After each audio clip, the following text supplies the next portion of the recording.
Good morning, good afternoon, good evening, everyone, and welcome to the webinar for this opportunity grant application process.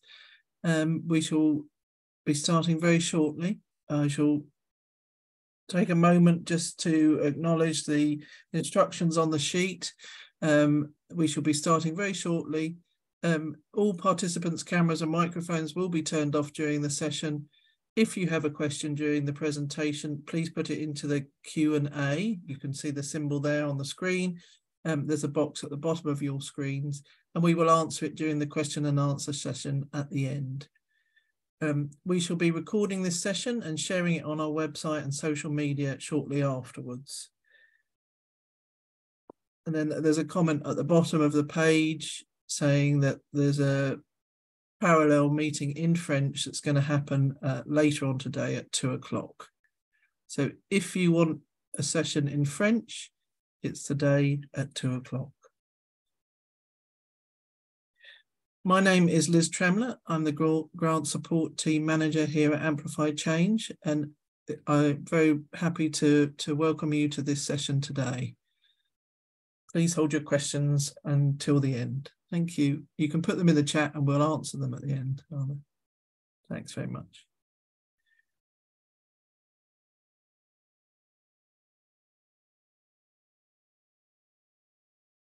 So without further ado, we'll make a start on the webinar.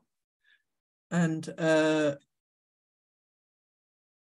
it's great to be back funding opportunity rounds. It's been a little while, as I'm sure some of you are aware, but we're very happy to be back with a slightly changed version of the opportunity round, but the principle behind it remains exactly the same. So for today's session, we're going to be having a quick introduction to AmplifyChange, then looking more in depth at what an opportunity grant is and what specifically we're looking for in this funding round. We spend a little bit of time on the how to apply section, because there were some changes around this for those of you that aren't familiar with AmplifyChange or have been away for a little while. And then we spend some time showing you some of the resources that are available to you as applicants that would help with your application process. So welcome to AmplifyChange. Our vision is clear. I think it's the full attainment of sexual and reproductive health and rights for all, including women, girls and youth, and vulnerable and marginalised populations. So we believe that this can only be achieved through building a stronger civil society with diverse organisations that are resilient and work together to form movements for change. And we very much feel that this opportunity grant is feeding the pipeline for that. It's very much about supporting new and younger organisations and those that are working at small scale to build that movement.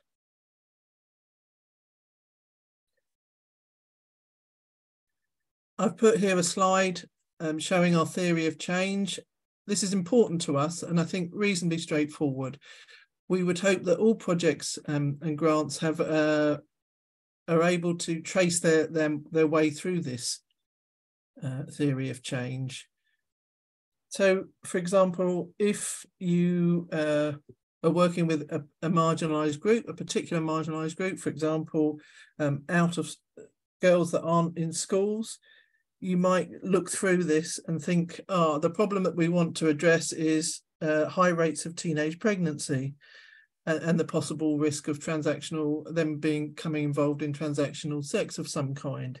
So how would we do this?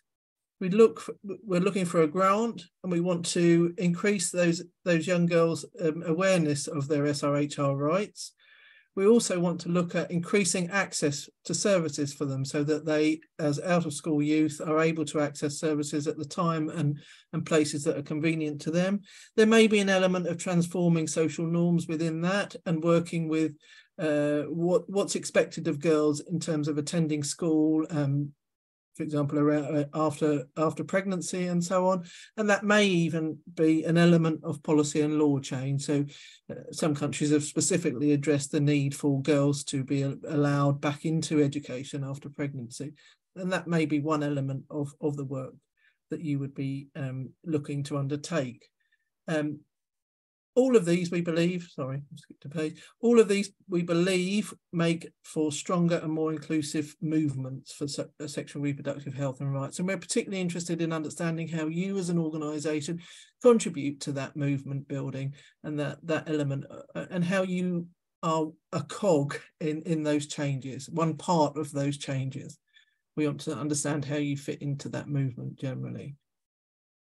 So we'd be looking for having some kind of an impact, which that you will be telling us about, and you can think about how you would tell us about that impact around, for example, accessing on the right-hand side here, services that are rights-based and appropriate for the particular group of people that you're seeking to be supporting. There may even be an element of improving comprehensive sexuality education for those out of school young people as well. So that's just an example. It's not a definitive, but I think it's important for you to be able to trace your way through this theory of change as you develop your project and think through the different elements. So to reiterate again, that the main priority areas that Amplify Change funds are eliminating gender-based violence, challenging stigma and discrimination, increasing access to reproductive health, removing barriers to safe abortion, improving the sexual health of young people. We don't intend these 5 areas to be limiting, and we welcome applications around emerging or underserved issues in your particular context. Many other aspects of sexual reproductive health and rights that we fund fit into these categories. For example, menstrual health often comes under improving the sexual health of young people. However, that wouldn't be appropriate for if you were trying to address issues around menopause, and that may come under more general stigma and discrimination, for example.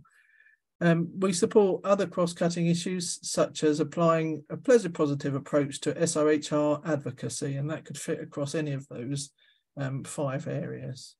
So we're very open to a wide variety of SRHR topics and approaches, and seek to be responsive to the demands of civil society and addressing the needs in the context that you're working.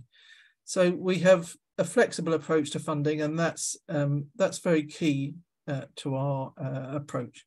So I'd like to just spend a minute or two talking about our values, and we're very much guided by the values and principles that have shaped our approach since our inception, and these have been strengthened and reinforced as we seek feedback from past grantees. So we aim to be accessible and responsive to applicants. We aim to be supportive and flexible in engaging with applicants and grantee partners.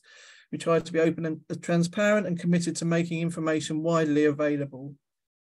We hope to be demand-led, and we use that your feedback from our grantee partners and applicants to learn and adapt. We hope to be results-focused with performance metrics jointly developed with grantee partners. So that's a process that will happen after this particular grant has been awarded, where we'll think through the sort of monitoring and evaluation of your project.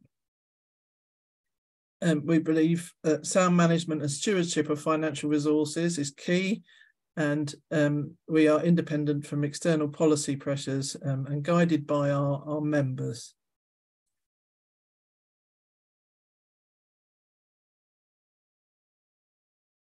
So I wanted to make the point that demand is very high for Amplify Change funding. That's not to say that it's impossible, and we're very pleased to be offering 100 or so grants available in this funding round. We have received over 9,000 in our life so far since 2014. We've received over 9,000 applications and given over 1,000 grants. So I just wanted to make that point. We do have a focus on small to medium-sized organisations and supporting them, and we're very much interested in supporting SRHR movements, as I mentioned before. In order for those movements to be sustainable, we do recognise that there is a need for smaller and newer organisations to be fostered, which is very much the focus of the Opportunity Grant. In this funding round, our focus is we really want to focus in on those smaller organisations. So we're asking for organisations with an average annual expenditure over the past 2 years of less than £200,000 per year. If you have questions about this, please put it in the Q&A, because others may have too, or you can read more details about this on the eligibility criteria in the guidance available on our website. I would just say that if you're not eligible for funding in this round, perhaps because of that ceiling, please do not apply. You will have to wait for the next strengthening window to open. I also wanted to make a mention that we're particularly interested, we're only interested in organisations that have that are based in Africa, South Asia, and some countries in the Middle East. You can find out exactly which countries on our website. And finally, to say that this funding round is open to both unregistered and registered organisations. I'll talk a little bit more about that shortly. So, what is an opportunity grant? I think I've started to hint at what it is already. This is our 8th opportunity round since 2015, and our average grant size is 200,000. Oh, sorry, is 20,000 for this particular type of funding, and 200,000 from our overall portfolio.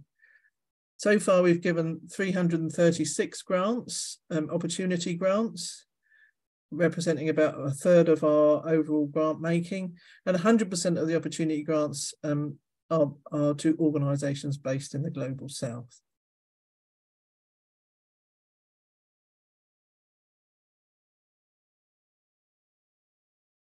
So to go on, a bit more wordy slide here, but we're seeking to support organisations that aim to implement projects focusing on advocacy for sexual and reproductive health and rights. In general, we don't support service delivery. So if your project is focusing on service delivery, that wouldn't be eligible in this opportunity round. AmplifyChange does not support service delivery. The opportunity grant duration can be for 18 or 24 months in this funding round, and we have an upper limit of £75,000. For those applying for less than that money, you will not be, there is no, we ask you to be realistic. We're not going to penalise you in any way for not applying for the full amount. Please apply for the amount that is relevant and realistic for your organisation. So if there is no lower limit here, if you want to apply for £20,000, that's absolutely fine, as long as you are justifying the work that you want to do and what you want to achieve with that money in your application. The opportunity grant, the budget for the opportunity grant, you can have up to 40% available there for organisational development. And we hope that the organisations take this as an opportunity to boost their organisational effectiveness, as well as to implement specific project activities. So building up the core functions of the organisation, as well as implementing project activities. And this is something that is very much a response to the demand from our previous grantee partners as well. So the types of activities we support, well, there are many, and it's probably not very useful to just list out in this context, but the sort of outcome areas that we're interested in seeing those activities build towards are policy and law change, transforming. So sorry, policy and law change. This may be seeking change at local, national, or subnational level. These advocacy projects can seek to put forward a new law change, an existing law, to change an existing law, or to ensure the effective implementation of a policy or law. Then the second point is around transforming social norms. Here we'd be looking at established or innovative strategies for seeking community or country level social norm change. That may be a nationwide campaign. It may be something much more localized than that. And and it may be on a very small scale if that change is going to be challenging or difficult, or it may be on a bigger scale in terms of the number of people where you want to see that change happen. So increasing awareness of sexual reproductive health and rights as a human right. This is key to the achievement of the other 4 outcome areas, really. So it's often combined. We see this outcome area is often combined with one of the others. On its own, they would need to be a very clear rationale as to why and how it will be implemented. The 4th point there is access to SRHR services, information and resources. This is often at the heart of change in ensuring those who most need the services and may be marginalised for a range of reasons can get the services that they need. However, we do not support, as I mentioned before, we do not support direct service delivery, rather projects working on an improving access. They should have an advocacy approach.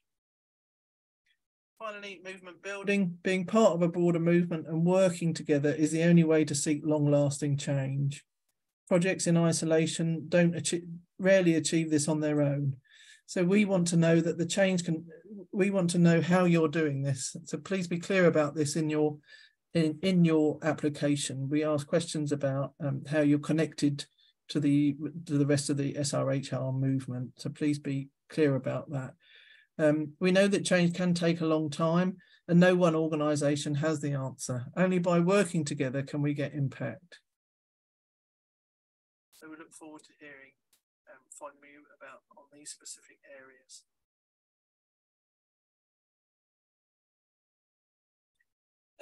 Just a little cautionary note based on experience, our experience of receiving lots and lots of applications in the past. Many applications just referred to sensitisation or awareness raising or broadly capacity building and holding meetings. If you're using these terms in an application, they really must be backed up with more detail, with the context and clear strategies for that implementation. What does sensitisation mean? What is awareness raising for what and of who? Capacity building, what for? So these should be some of the questions that you ask ask yourself to clarify as you're writing applications around these points. So we do need that justification and how you believe they will be effective strategies. Just one final point on the eligibility again, to reiterate that we are looking here for Southern-based organisations to be applying, the eligible countries, and responding to one or more of our priority areas and one or more of our outcome areas. So those priority areas were around youth, abortion, access, stigma and discrimination. I'm always going to forget one. And then responding to one of those outcome areas that I've just outlined above: social norm change, movement building, etc. We are looking for an average annual expenditure of less than 200,000, and you'll be asked to provide evidence of that through the application process, and that evidence can be audited accounts, but it can also be a profit and loss statement, just so that we can see that basic accountancy measures are being undertaken by the organisation. We're looking for organisations to be registered, but equally they can not be registered, and we can find a way to support you to apply for that.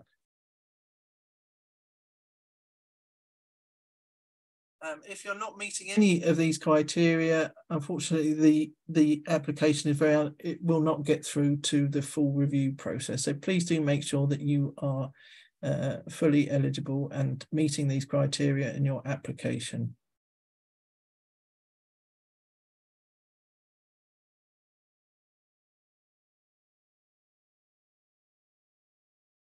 As I previously mentioned, approximately 100 grants will be awarded in this funding round.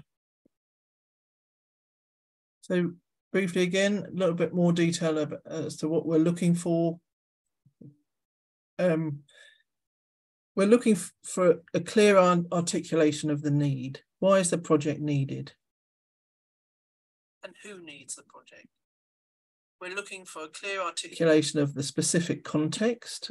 Why are you asking for this work to happen in this location? And be honest, if that's where you're based, it's easy, it's convenient, costs are reduced by not having to travel far, that's fine. But we do need to understand why you are proposing the location that you're proposing. And we'd like to see a clear advocacy objective. What is the change that you want to see? One of the early questions in the application form is what's the project objective? And this is it. What is the change that you want to see? Connection, we're looking at how this project connects to other projects or activities, to the wider movement, to perhaps government activities going on in the area, and that you're sufficiently confident that it's not going to duplicate around other work happening in the area, and that there are ways by having these connections and involving government, for example, that will help the sustainability and impact of the project going forward. Contribution, we're looking for high potential for having a positive impact towards improving the SRHR for all. And as I've previously mentioned, this may be a contribution to a movement's work or the work of government, etc., in any given context. So we move on to the section how to apply. As I've mentioned previously, there have been some changes to our application system. If you're returning to it after a long time, you may have noticed these already. We have a new online system that we use for applications and grant management now, which is called Flux. Flux does have a pre-registration process, so you do need to register pre-application process, which is the registration. So you do need to register before, and that registration does need to go through an approval process by an actual person, AmplifyChange, and then after that, can you fully apply. So please don't delay in registering. By registering, you don't have to apply in this funding round. You can come back to that and apply later on. But it is important that you do submit that registration because, as I said, it is a manual approval process. So, and then you still need to complete a budget and work plan on a template form, so a separate form, an Excel form that's outside of that Flux system, and then that can be uploaded. I'll talk a little bit more about that shortly. So just to introduce those that haven't already seen the application process, on the left of the screen there, number one is the initial, when you click on apply, this is the initial screen you come to. On the right hand side of that panel, this is if you're looking on a laptop, on the right hand side of that panel, you'll be able to register, and you'll see at the bottom a sign there that says register. And that will take you through the registration process. If you have already registered, please do not re-register. You can log in here. If you've forgotten your password or you need to reset it, you can do so in this just by clicking on the link here in blue. And once you get through to the once you get through to the portal and you're inside on the portal, you will get the screen on the left. So you have this dark grey bar to the left of the actual screen, and then you'll have this sort of instruction panel, general sort of panel to the right of the screen. When you want to begin an application, you will click on apply for a grant. So you may well do some work on that application, but want to return to it at a later date, and you will find that same application under pending. Once it's started, and if you want to come back to it and complete it, you will find it under pending here, a little bit further down. So when you start the grant, you go to apply for a grant, and then when you want to continue with an existing application, you will return to pending. And that just prevents you opening multiple grants, and it allows you to save your work and return to it. You must, throughout the process, you must continue. You must click on the save button but all of this instructions, there's very clear instructions throughout and guidance for using Flux as you start to move through the process. So, as I think I've mentioned, there are 4 elements to complete through the actual application process. One is an online narrative form that you will do in Flux. The second is to upload a budget.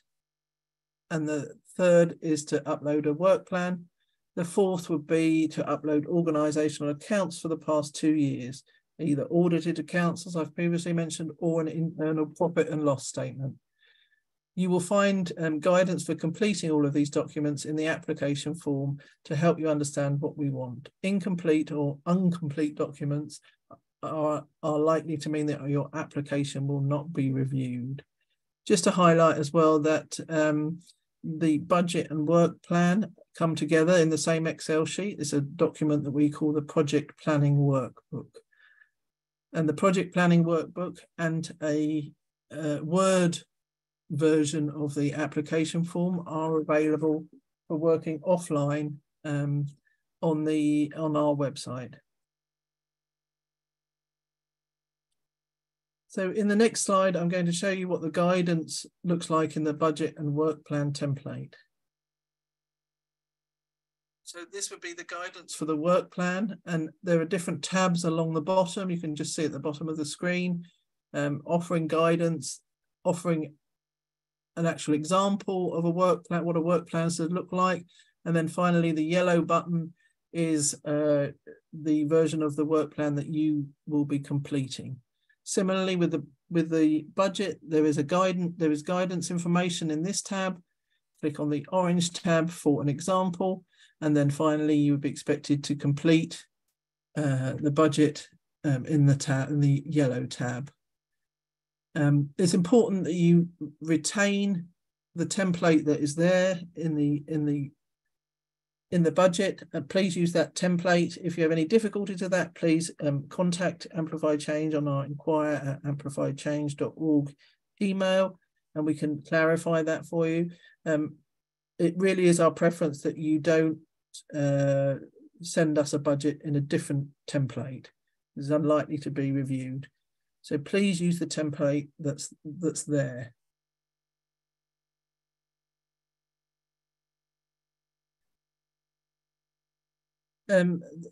So once you've submitted your application, we would make funding decisions based on a 2-stage review process. So that's 2 separate reviewers will be reviewing each and every eligible application. We expect these reviews to be finished and have been approved by our board by early July, and we would be informing you at that point. Organisations that are recommended for funding undergo an integrity checks and a due diligence process to check that you're fit and able to manage a grant of this size. So that takes a place of a financial management assessment, and we'll be looking at some of the policies and processes that you have in place. We anticipate that grants will start from Q4 2023 or Q1 2024. Just so that you can, hopefully that's helpful with your planning.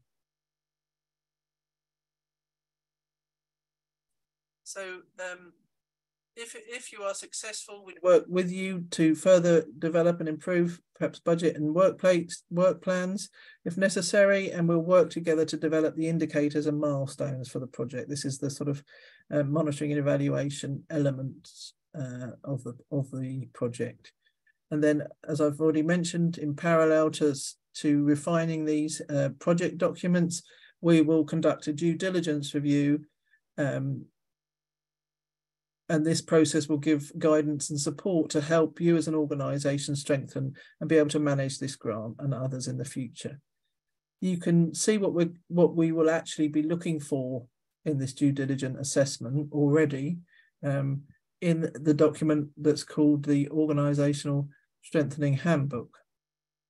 It's available on our website, and this is a handbook that's been tailored to organisations of your size, small to medium organisations, and gives information about what we're looking for in terms of when we do that due diligence check, and what we're looking for in terms of organisational strengthening for organisations applying for opportunity grants and strengthening grants. So you can see it hopefully will give you ideas about how you might like to spend up to 40% of your budget, and the sorts of things that we're going to be looking for before we actually send funds through to successful applicants. I've put the link at the bottom there of the page, and you can look for it on our website. There are many examples within this document of how other grantee partners have tackled some of these points and developed some of these processes and systems, which hopefully will be interesting for you to hear and to think through how others have done it.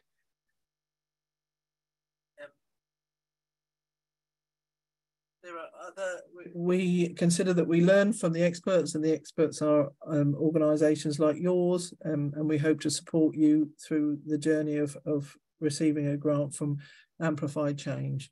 We have additional resources to help you do that, and you can look at a website called AmplifyChange Learn, which very much features a lot of this input from our grantee partner experts in more detail. So there's two places to go to look for more information as you're thinking about developing your budgets and your projects with the focus on the organisational strengthening.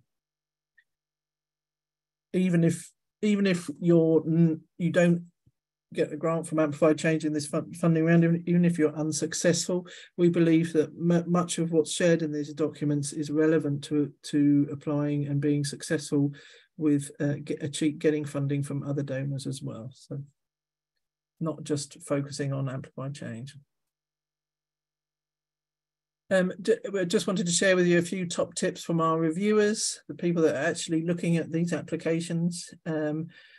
Firstly, when we ask about risks and challenges that you believe are going to be faced during the lifetime of the project, please don't hold back on this. It really helps us understand how clearly you understand the context that you're working on, and what ideas that you have to try and mitigate some of those risks, to work through those risks and around those risks.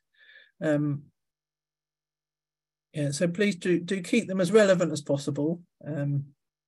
You know, don't talk about earthquakes if you don't live in an earthquake zone, for example. Adding value to the movement. Please be clear about who else is involved in the broader movement and how your work fits in and adds value, and what the challenges of that can be sometimes as well. We fully appreciate that, you know, often national platforms and things are dominated by INGOs or other players, and it can be quite hard for small grassroots organisations to influence those sort of national platforms and things. And tell us about that. Tell us about the challenges of being part of a movement as well. I've mentioned about AmplifyChange Learn as a place to go and browse and learn about some of the work that partners that we've supported in the past, including around organisational strengthening, but also around things like developing an advocacy campaign or working with volunteers. So there's lots of tips and tricks there for organisations.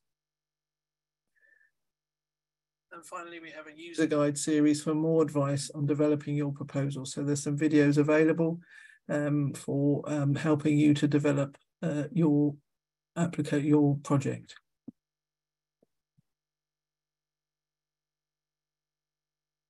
I wanted to finally just to go through the key dates. 28th of March has come and gone, and we're here at the 3rd of April having this webinar. And as I mentioned, the webinar in French later on today at 2 o'clock.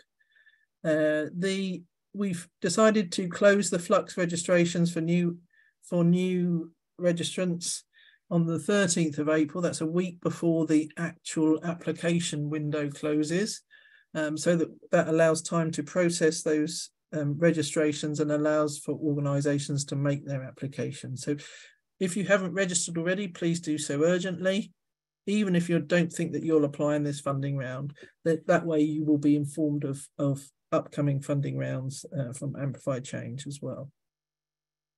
20th of April is the last opportunity to get an opportunity grant application to us. Applications received after that date will not be considered, and we would strongly recommend that you don't leave things till the last minute to avoid disappointment for you and your organisation. So please do take into account the likelihood of power cuts, the likelihood of things going wrong at the last minute, and do submit before that 20th of April deadline if you possibly can. Just to say as well that we will be sending out a brief follow-up survey to all applicants to help us learn about your experience of applying for funding, and so that we can improve our offer for next time. So please do give your comments and frustrations and congratulations, hopefully, as well, on that survey response. So thank you all for listening. Now's the chance for us to collate some of your questions and hopefully get them answered for you today. If for whatever reason your question we aren't able to get through all of the questions and your question isn't answered, please do ask it of the inquire at AmplifyChange.org email, so that we will take, we do answer every inquiry. Thank you. Shall we have the first question? Yes, hi Liz. So we've had a lot of questions come through, but thankfully a lot of people are asking a lot of the same things. So if you've asked a question we're going to try and sort of answer them all as a group. So hopefully that will be helpful. So one of the main questions we've had is if it is okay for organizations to submit multiple applications in this funding round. It is permitted to submit multiple applications to a funding round, but please do make sure that they are adequately different, because they're likely to go to the same reviewer, and they may, they will need to sort of understand why you are the organisation best placed to tackle the issues that you're seeking to tackle in that project. So it is possible to apply with multiple applications. It'd be unlikely that you'll get more than one, so please do bear that in mind as well. Competition is very high at the moment. Great, thank you. We've had a lot of questions around organizations that have an average annual expenditure over 2 years of less than 200,000, but very, very, very low expenditures. So potentially around £3,000. Are there any restrictions as to how the lower limit of the eligibility criteria for organizations to apply? There aren't any restrictions on the lower limit. There are no restrictions on the lower limit. However, please be realistic in what you're applying for. So if or you need to be very convincing. Think about the position of the reviewer. They're looking at your annual average expenditure of 5,000 or 3,000, and you're applying for 75,000, and they're going to ask the questions, how are you going to be able to manage that? If you've had higher levels of funding in the past, it's probably worth mentioning that. If you've, if perhaps a budget that's just a little bit less ambitious might be more realistic for an organisation of your size. So we'd be looking for that reassurance that you'd be able to make that step up. And obviously, if a large part of the budget is on organisational development, organisational strengthening, then that would make a lot of sense in the context of an organisation that was reasonably new or reasonably small. So those would be factors we'd be looking at. And on organizational development, we've had a few questions as to what that sort of embodies. would you be able to give some examples of what organizational development means? I would very much say go and look at that organisational strengthening manual that I mentioned earlier, which is available on the Amplify Change website, and we'll be including that in our social media. We have already, and we will continue to promote that document. It very, very clearly states the sorts of things that we'd be expecting an opportunity sized grantee to be having in place.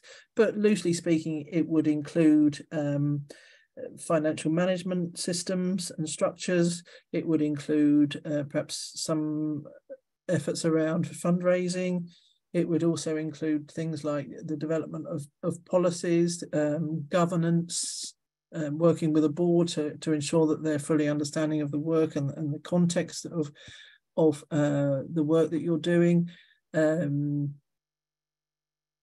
those are the main things. I'm probably forgetting something obvious, but I would fundamentally say go back to that manual and look through it. We quite clearly state the areas that we would anticipate. It could include some sort of infrastructural things like, maybe a financial management package, or even things like laptops or some assets like that. But we don't fund any construction, and we don't fund transport in the shape of buying cars or jeeps or motorbikes and things. That's not the sort of work not the sort of things that we fund. Great, thank you. We have a question around the priorities that people apply for. Is it required to apply for all of them, or multiple, or only one? That's questions come up a bit. Okay, so the priorities that I mentioned, the 5 priority areas of Amplify Change, it's not a requirement to apply for all of those. You can just apply for one if that's the nature of your work. If your work is very much focused on safe abortion, then you probably wouldn't apply for others, but you may see that there is overlap into access to services, for example. So it's fine to apply for one. It's fine to apply for multiple. Great, thank you. We have a question around what the definition of vulnerable and marginalized groups includes. So that's going to be very context specific. I think sort of perhaps traditionally you might, I think what we've seen a lot of in the past is just looking at all young girls in a particular geography. That doesn't necessarily speak to me as being a particularly vulnerable or marginalised group to look at that entire cohort. You might want to narrow down that group and think of, is it young girls with disabilities? Is it young girls that are out of school? Is it young girls that are from difficult, backgrounds in their sort of home life? Is it young women living with HIV, or every context is going to be very, very different. Is it unmarried women? Every context is going to have its own unique sort of profile of what that marginalised and vulnerable group might look like. Other sort of more general ones might be people with disabilities, but yeah, I think if you can explain to us why you consider that group to be vulnerable or marginalised, then I think that's really helpful. But I would ask you to sort of really think that through carefully to make sure that the money is really going to where it's most needed. I think that answers that question. Thank you. Are organizations allowed to apply as a consortium or a coalition? Yes, it is possible to apply with what we term downstream partners. We're conscious that the size of this grant is quite small, and that may have some limitations on the number of people you'd want to be working with. But we absolutely welcome that kind of alliances within the movement and across the movement. So we wouldn't ever limit that if you felt it was the right thing to do. Great, thank you. Apologies, I'm just looking through quickly. I have some questions now around like the financial requirements. So if I can ask Geraldine. Sure. Hi. Hi. So we have a few questions around the audited accounts or accounts that need to be submitted. So what can those documents be if organizations don't have audited accounts, and what happens in the instance that organizations are only very recently registered, so within the past year or so? Okay, so submitting audited financial statement is not a requirement, but you basically need to submit a document that can evidence the expenditure, the average annual expenditure you had over the last 2 years. If you are a newly registered organization, obviously we'll take that into consideration, because we understand that if you have been newly registered, you won't have expenses. So it's really case-by-case basis, but please provide a document that can evidence the expenses you had in the past, basically. Great, thank you. Can organizations that have never received funding before apply? Yes, they can apply. Great, thank you. Is there any requirement for organizations to make their own contributions to the project or have some sort of entrepreneurship angle? You mean, is it a requirement? That's the question you asked, Katie, sorry. Yeah, so is it a requirement? No, there is no requirement that the organization fund the part of the project themselves. No, we don't have that type of requirement. We had a few questions as well, particularly from Pakistan and India, about FCRA and whether they can apply or if they can apply with a fiscal sponsor. So in answer to that question, there's a particular context in South Asia whereby the government requires a particular type of registration to be able to receive funds from overseas. We do need to be compliant with that legislation. We do need organisations to be FCRA approved, ideally.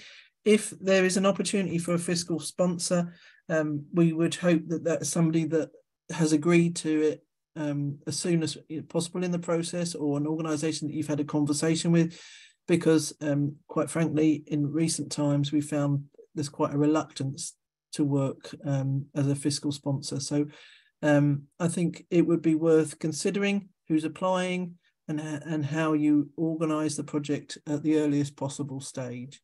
So we're not able to send money to individuals under any circumstances, so we would need that money to go through an FCRA registered organisation. So please make inquiries and start to, if you can identify that fiscal sponsor organisation already and name them in the application process, that's really helpful. Great, thank you. Is it compulsory to use the full 40% for organizational development in the proposal? No, it isn't compulsory at all to use the full 40%. Absolutely not. You will use what you consider to be the most useful to your organization at this time. It may be that you have everything you need, but we would, we do look favorably on organizations that really are thinking about the long term and sort of having a sort of sustainable organization in place in order to be able to sort of move their work forward. So not compulsory to spend the full 40%, but we would like to see organization, it is well looked on that you're thinking about developing as an organization as well as just a project implementer. We had a few questions as well about what is considered service delivery projects and what that means in terms of applying for a grant from us. So, for example, if you want us to support the salary of a doctor who's directly talking to or providing services, that I would consider to be a service delivery. However, if that's the full nature of the project, it may be that a small amount of service delivery is necessary in order to build up an advocacy project, and that would be okay. But if it's just about providing advocacy service,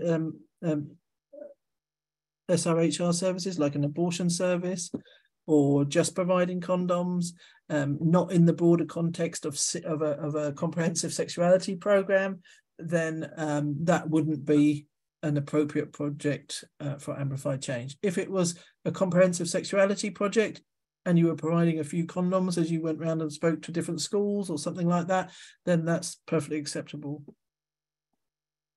not sure there's a more detailed, specific question around that. For organizations that wish to apply as a group or a consortium or a coalition, is the annual expenditure inclusive of all of the organizations applying, or just the lead organization? The annual expenditure is just for the applicant organization. That's just one organization who would be the main, who would be the organization with which Amplified Change would have a contract.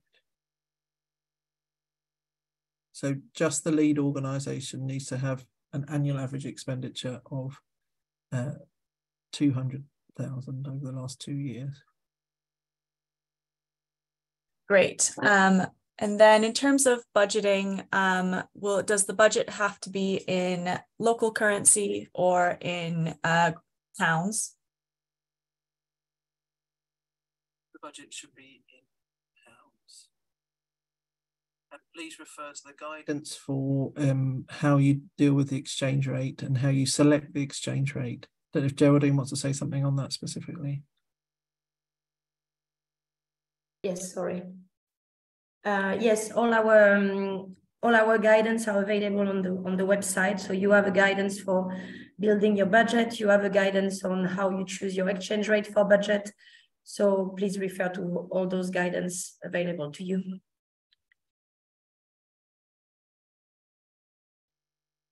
Great. We can, and when we send the recording and the presentation out after this, we can share some very useful links for you to consult as well, that Geraldine has just referred to. Apologies, I'm just doing a bit of scrolling to see what we haven't organized yet.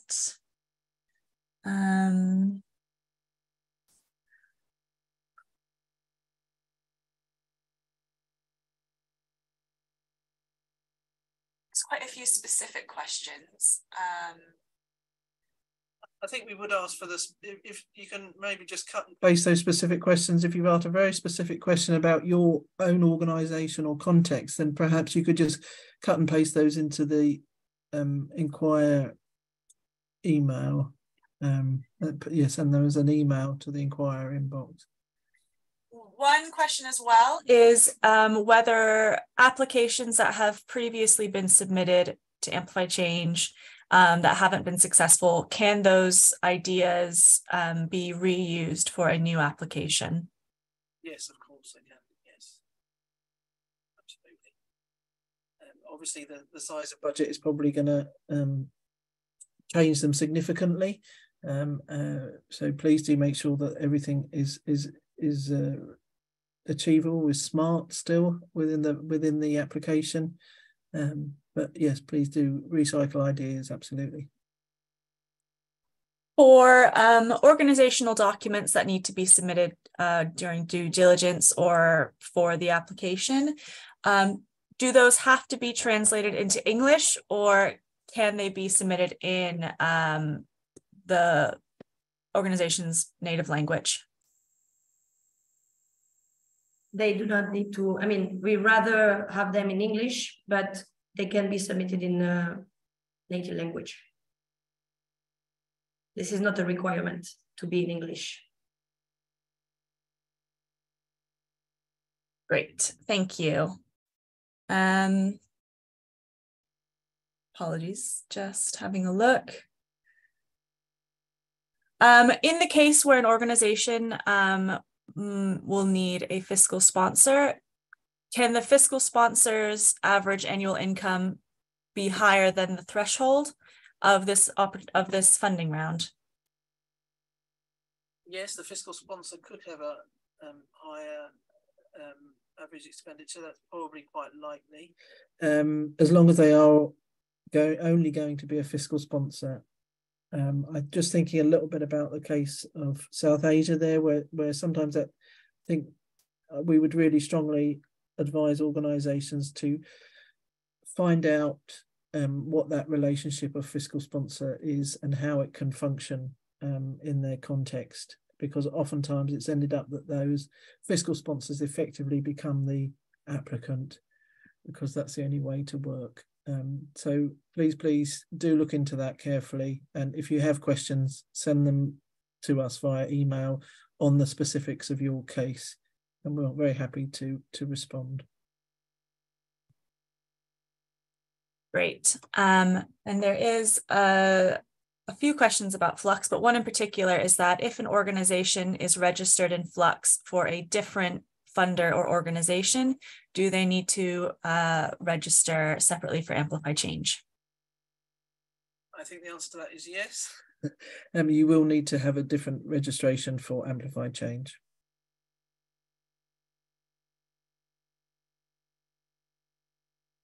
Okay. Well, I see we have arrived at the time. I think those have been most of the content of the questions that we've received. And as you said, if there are specific questions for your specific case, then you can send them to our inquire@amplifychange.org email address. Thank you to Katie for curating those. That's Katie Northcott, on Communications Manager, and to Geraldine Moreno for assistance with the from the fiduciary risk team here at AmplifyChange. So thanks everyone for joining. It's great. Enjoy the rest of your days, and good luck with your applications.